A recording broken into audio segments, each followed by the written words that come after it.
Hi, everyone, and welcome back to the Spirit Daughter podcast. I'm Jill Winterstein, aka Spirit Daughter, and today I'm super excited because we are kicking off a brand new series that I've wanted to do for a long time, and that's talking about the houses in astrology.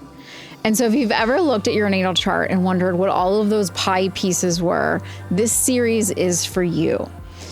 On each of the following mini episodes, I'm going to go through each of the houses, so one house per episode, and I'll go through each of the 12 signs and what it means to have that house governed by each of those 12 signs.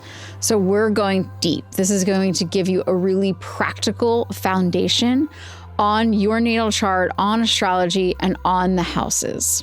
So first of all, what are houses? So like I said, when you pull your natal chart, it will look like a pie, and there are 12 pieces of that pie, and those pieces are houses.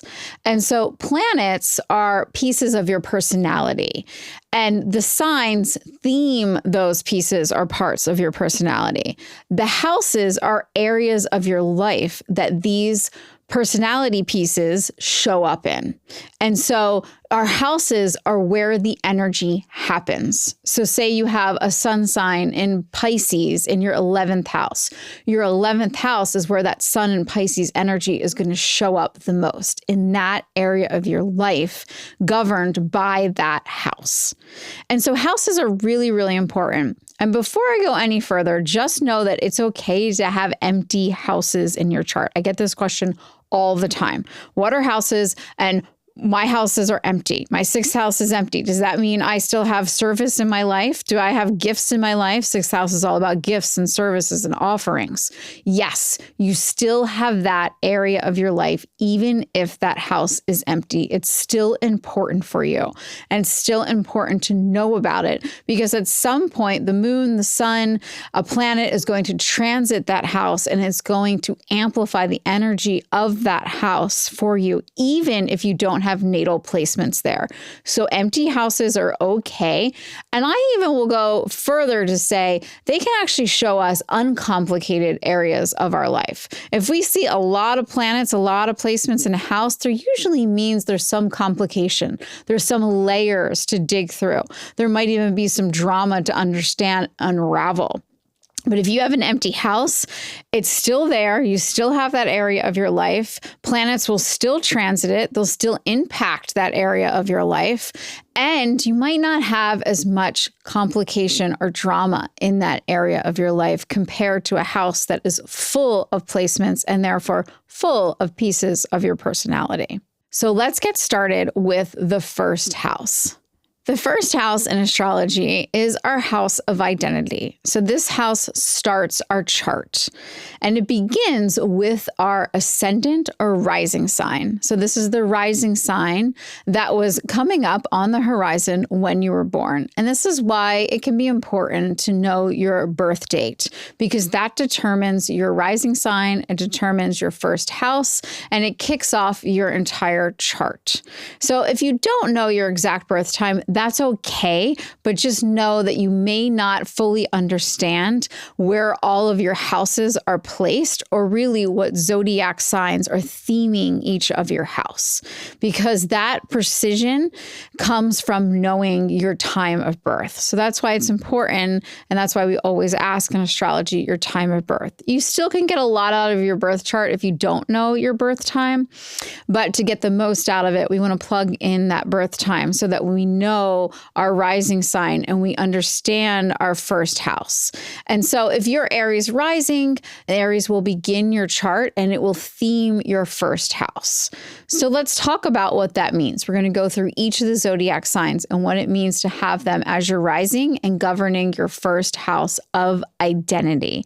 And like I said, houses are where these energies show up. So the energies in your first house are going to show up in your identity, how you walk into a room, how you're perceived in that room, how you define yourself, how you label yourself, even how you reinvent yourself when those labels don't fit anymore. That's all first house.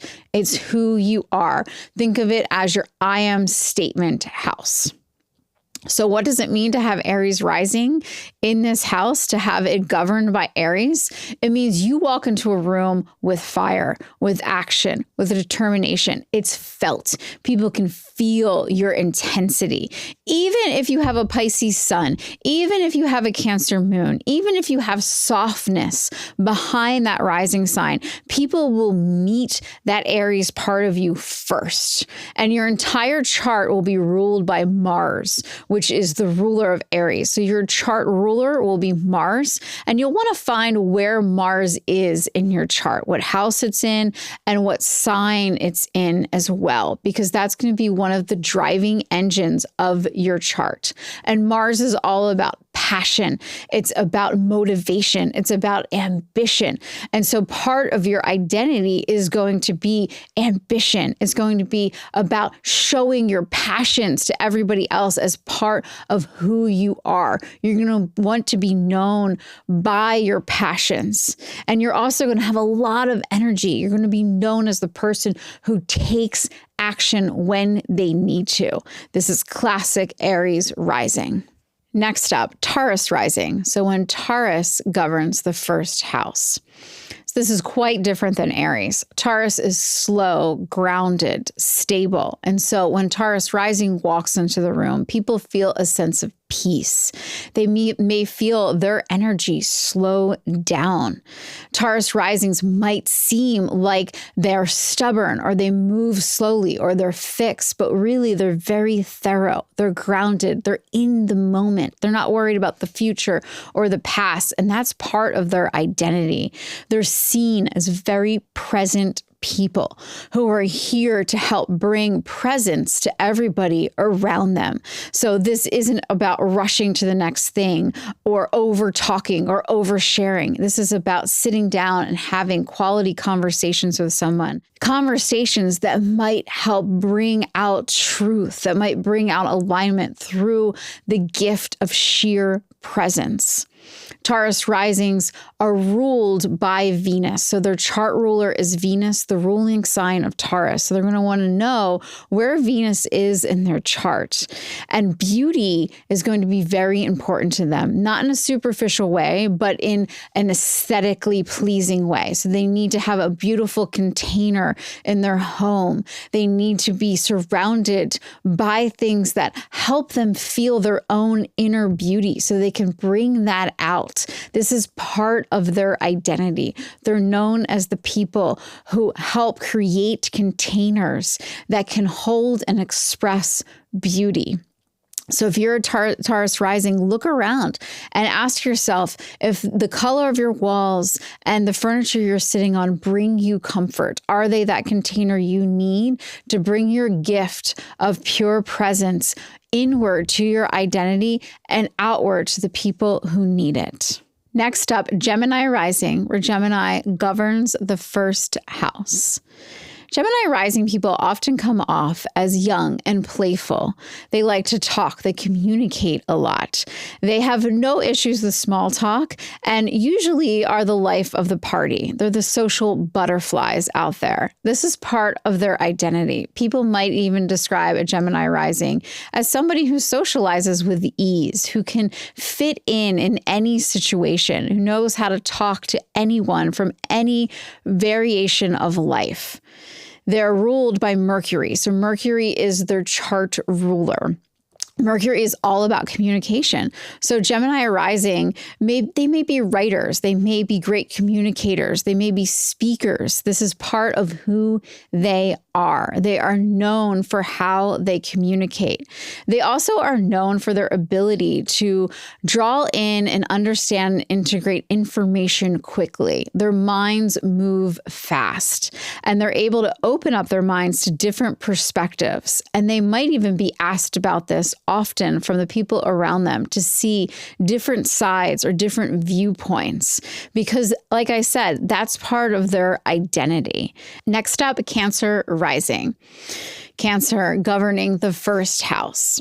So Cancer is softer than Gemini, softer than Aries. And that comes through immediately when people meet you. When you step into a room, you bring a nurturing presence. Everybody feels comforted by you. And they might even ask you to hold their emotions. You might even have people coming up and oversharing things with you because they can immediately sense your ability to nurture and hold emotional depth. The chart ruler here is the moon, and the moon is our emotions. So everything in your world is driven by your emotions. Your emotions are the engine of your chart and the engine of your life. No matter what you're doing, you're going to put your emotion into it. You're going to feel it, and you're going to be known as the person who can do that. You're going to be known as an emotional and an intuitive person. It's part of your identity. And it's part of your path to really understand how emotions and feeling them and expressing them can open the pathway to your intuition, that intuition that will lead you to your truest self. So if you're a Cancer rising, ask yourself, how can you hold your emotions in a way that you can integrate them and have them be fuel for your intuition so that that becomes part of the driving force of your identity and how you show up in the world. Next, we have Leo rising, Leo governing the first house. Leo rising people were born to shine. They step into a room and they immediately light it up. People gravitate towards them. There's a natural magnetic quality to them, and everyone feels it. They glow, they feel warm, and people are warmed by their presence. They are attracted to them in the best way possible. With the sun ruling their chart, every aspect of their chart, the pieces, the planets, shine brightly. They're here to own their power and take up the space they deserve. And everybody knows it. And it's not that Leo rising are here to be the center of attention. They're here to shine their brightest and teach others how to do that. It's part of their identity. We can see Leo rising in so many people that lead us through their thoughts, lead us through their ability to step on stage, lead us through their ability to speak their mind, lead us through their ability to take up space. It becomes who they are. So if you're a Leo rising, ask yourself, how are you taking up the space you deserve and owning your power in a way that inspires others to do the same? Next up, Virgo rising. So Virgo governing the first house. Virgo rising people, when they step into a room, they are seen as practical, dependable, and maybe a little critical. And that's actually just their discernment.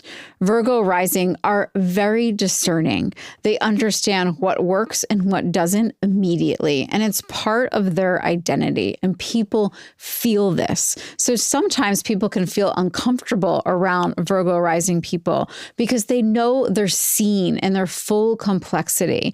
And it's not that Virgo rising is judging them. They're actually judging themselves. The Virgo rising is just acting as a mirror for their own insecurities.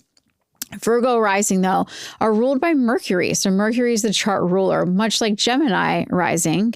But with Virgo, it goes deep. So with Gemini rising, Mercury is about breadth, but with Virgo, it's about depth.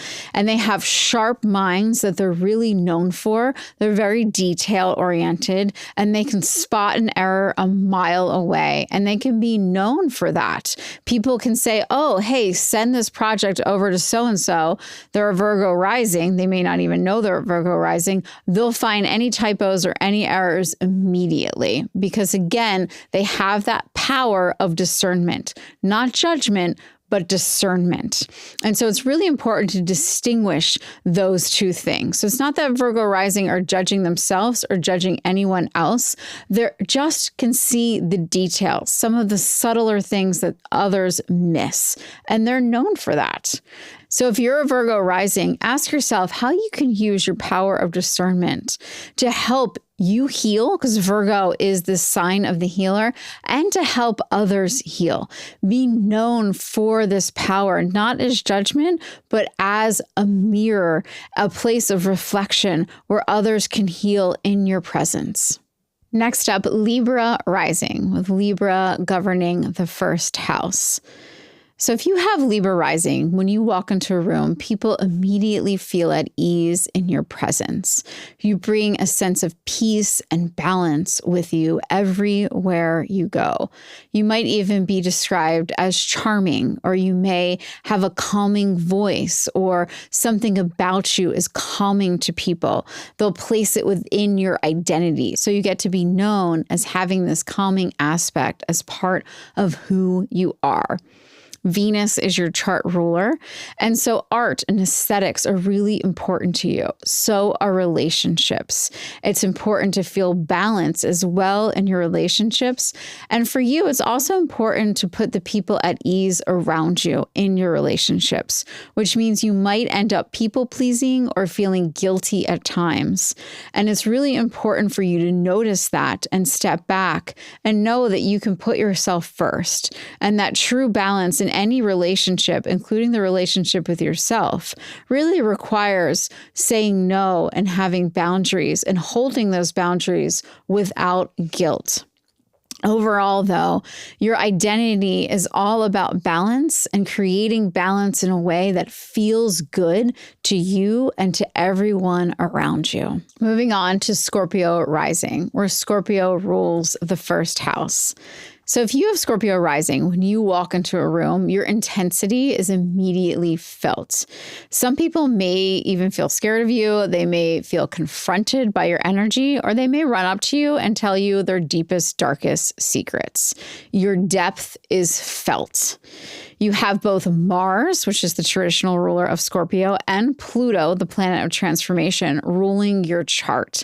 And so people feel this transformation, and it's part of your identity. You're an alchemist, and everyone around you knows it. And so you're here to transform and to help others transform. And some of this may be a learning process. It may take you a lifetime to understand your power to take one energy and transform it into others. It may take your whole life to understand what to tell people when they do run up to you and tell you their secrets from their past. And it may also take a lifetime to help you communicate that your depth and your ability to see people is not confrontational. You're here to actually help and heal people. But your energy at first, because you see people so deeply, can feel confrontational to others because they're not willing to see themselves yet. You act as a very deep mirror for everyone else, and you need people in your life to be able to meet you at that depth. And because you see people so clearly, you can have a hard time trusting others. And that also can get infused into your identity. And so if you're a Scorpio rising, take a risk and ask yourself if there's somebody in your life you might not be trusting because it just feels too vulnerable and too scary because you can see things all too well. Overall, though, you have a strong gift and a strong presence to help yourself and the people around you change in any way they or you desire. Sagittarius rising. So with Sagittarius ruling the first house, you're the life of the party. You walk in and the entire room lights up. Your energy is electric and everybody can feel it. And that becomes part of who you are. You have a great sense of humor and everyone knows it. They immediately feel at ease around you. Your whole chart is ruled by Jupiter, which is the planet of growth and expansion. So you're here to expand ideas, to expand containers. Everything about you is about expansion. And again, that's felt by everyone you meet. And that becomes part of your identity. You also are very, very honest and truthful, almost to a fault. You don't mince your words, and sometimes people can perceive them in the wrong way. You can lighten it a little bit with your sense of humor, though, and always remember that. If you deliver a brutal truth and somebody has a shocked look on their face, just lighten it a bit with a joke, and that will bring your lightness and your positivity and optimism back into the conversation. And just know that not everybody is ready and willing to hear the truth about themselves, the truth that you can see, and you see everything in a positive light, but not everyone else does. Know that that's part of your gift to find the higher meaning and positivity in any situation, but that can take years and a lifetime for others to really understand. So if you're a Sag rising, ask yourself, how am I lighting up this room right now? Capricorn rising, Capricorn ruling the first house.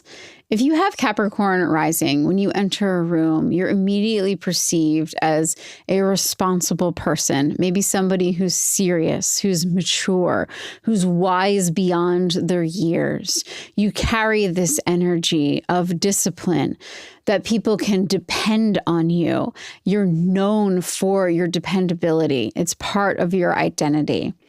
Your chart ruler is Saturn, and Saturn is the planet of responsibility. And you bring this energy of responsibility and commitment to every piece of your life. You're the person that people trust. They may trust you with some things that they won't trust anyone else with because, like I said, your dependability is part of your identity. I will say a lot of Capricorn risings feel like they grew up too fast. So they take on this responsibility and seriousness at an early age. Maybe they make some serious commitments at an early age and then later wonder why. Maybe they feel like they missed out on some of their youth because they were so serious and committed to something. The good news is that they tend to age in the reverse. So as Capricorn risings get older, their life actually becomes easier and full of less commitments that feel hard or challenging. And so if you're a young Capricorn rising, know that it's going to get easier and it's going to feel like you have more flow in your later years, that not everything has to be so structured and so disciplined. And allow yourself to have some fun. Shake it off, forget about the commitments for a weekend, and enjoy life. And that will bring so much energy to you. But also know that you're the one that people trust. It's part of who you are, so embrace it. Aquarius rising, with Aquarius ruling the first house. With Aquarius rising, your identity is tied up with your ability to think out of the box, to innovate, to disrupt. You may even shake up paradigms. Everybody feels this about you. They feel your electric nature. When you walk into a room, people turn and look. They know that somebody unique and unusual has entered the room, and everybody is curious. At times, it might feel like you're the center of attention when you don't want to be, because everybody can perceive that you know something that others don't. And so this is part of your identity. This is part of who you're known to be. Is this unique thinker, this somebody who brings fresh ideas to the table that no one else can think about. You have Saturn as the traditional ruler of your chart and Uranus as the modern ruler of your chart. So there's the interesting mix of discipline from Saturn and then that disruptive, rebellious nature of Uranus. So you may follow the rules and then decide you're going to break them and show everybody else a new way of being that disrupts the status quo. You're also known for somebody who embraces different forms of technology and can even show others how to use them. That's that Uranus aspect. It lights up your chart and electrifies everything you do and helps you really think about the future. You're known as somebody who can envision the way we'll live 10, 20, 30 years from now, and people trust your visions. So lean into them. If you're an Aquarius rising, ask yourself, what vision of the future is calling me? What vision of society do I believe in? And how can I share that with others? And lastly, we get to Pisces rising, Pisces ruling the first chart.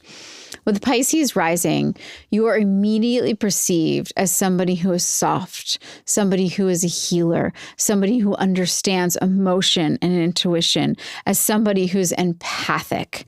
People feel held in your presence, and people look to you for healing.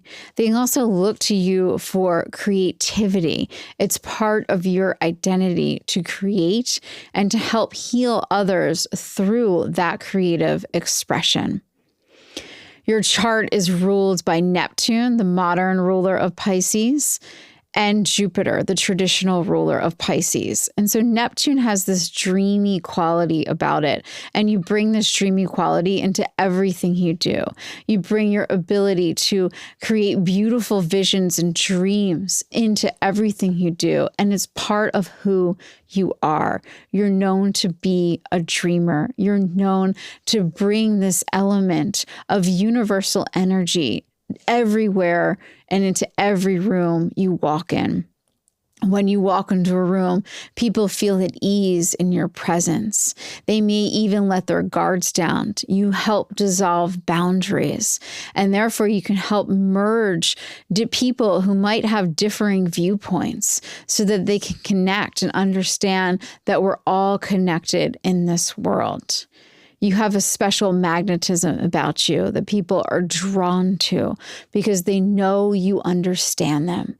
You immediately give off that sense of understanding, and like you can really see people for who they truly are. So use this gift to your greatest ability and know it's part of who you truly are. And so there you have it. The first house, the house of the self, the house of identity, the house of how we define ourselves, the house of how we're perceived, the house of how we walk into a room and what is felt, right? That's all your first house. It's how you dawn on people, right? That's your rising sign. It's the first part of you that people meet before they meet your sun sign or your moon sign or anything else. They meet your first house. And this energy shows up in your identity over and over again. It's also how you reinvent yourself. And so if you want to change up who you are, how you're perceived, you look at your first house energy and you say, how can I use the energy of this sign to reinvent myself? Next week, we'll be talking about the second house. Make sure to subscribe to tune in to this entire series and send this to somebody you know so they can learn about their first house. Maybe you could even compare notes. I'll see you next week.